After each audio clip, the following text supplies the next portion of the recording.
selamat datang di episode spesial kita yang akan membahas tentang kebiasaan yang mungkin sedang Anda lakukan saat ini. Kita akan bedah fenomena binge watching. Saya Nasrul selaku MC. Mari kita sambut host kita yang paling sering begadang untuk series favoritnya, Feby dan Habibah. Terima kasih Nasrul. Saya Feby dan saya Habibah. Jujur topik kali ini sangat sering didengar di telinga dan mata kami.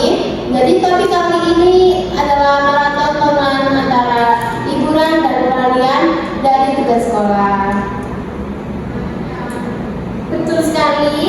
Dan untuk menganalisis kebiasaan ini dari sudut pandang yang berbeda, kita sudah kedatangan dua pengamat perilaku dan gaya hidup belajar, Kak Anastasia dan Kak Adinda.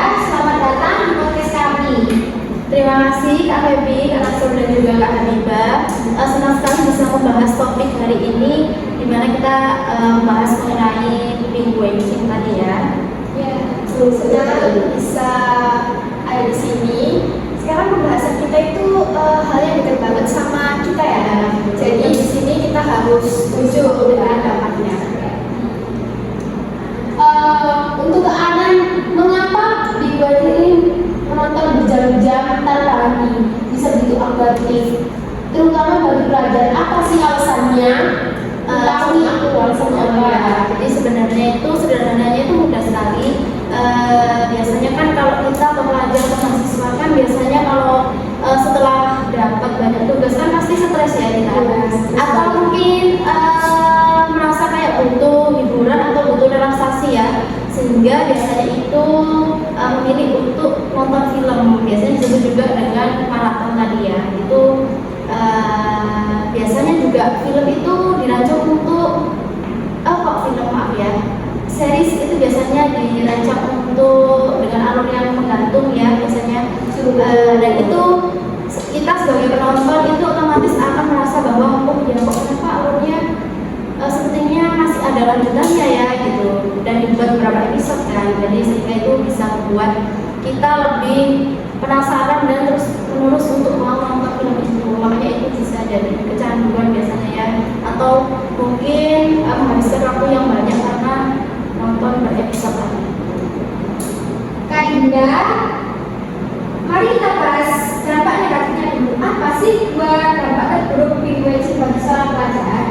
Kalau mau ngomong yang paling kelihatan, yaitu pastinya kualitas hidup kita itu turun.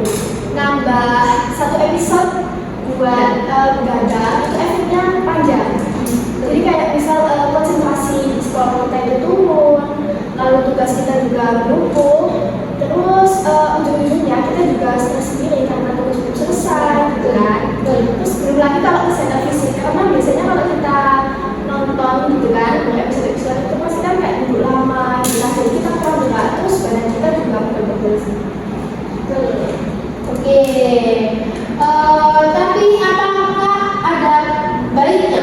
Apakah binge watching ini bisa memberikan manfaat untuk pelajar? Ada, asalkan kita juga menontonnya itu terkontrol ya, sehingga ketika kita menonton film itu, karena kan biasanya anak muda itu sekarang tuh lagi tren-trennya self reward gitu ya, apa-apa self reward gitu. Nah itu kadang membuat mereka tuh merasa bahwa oh ya aku harus punya waktu yang lebih banyak ini, sedangkan mereka tidak bisa mengontrol waktunya lagi.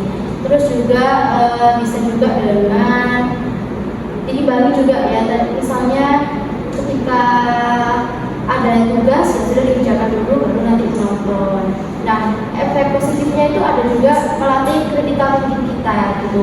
Ketika menonton film kan otomatis kita juga akan memahami alurnya, terus siapa yang memainkan filmnya juga gitu.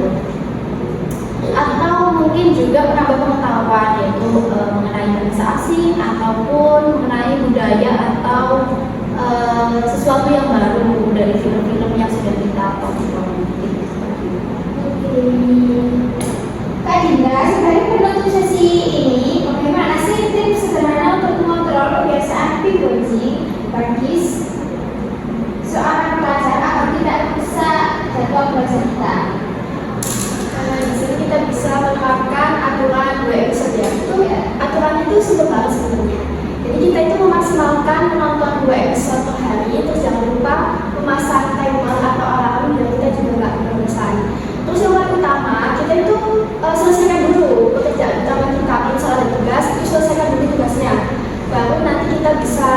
gitu. Terus kayak jangan buat binge-watching ini sebagai ladang dari kita tanggung jawab. Jadi setelah kita menyelesaikan tugas itu buat binge-watching ini sebagai reward aja buat kita. Gitu ya. Wow, tips yang sangat sudah diterapkan bukan? Terima kasih untuk Kak Anastasia dan Kak Adinda atas analisisnya. Sobat, mari kita ubah binge-watching dari kebiasaan buruk menjadi reward yang sehat. Saya Ferdi. Dan saya Habibah. Kami pamit undur diri. Terima kasih. Selanjutnya akan diserahkan kepada MC kita. Nah, sangat bermanfaat. Semoga pembahasan kita hari ini menjadi pelajaran bagi kita semua untuk bisa mengatur waktunya lebih baik. Terima kasih untuk tim yang telah bekerja sama. Semoga ini bermanfaat dan berkah dalam pembinaan tugas kita. Saya selalu MC. Kami pamit undur diri. Terima kasih telah menonton. Sampai jumpa. Bye.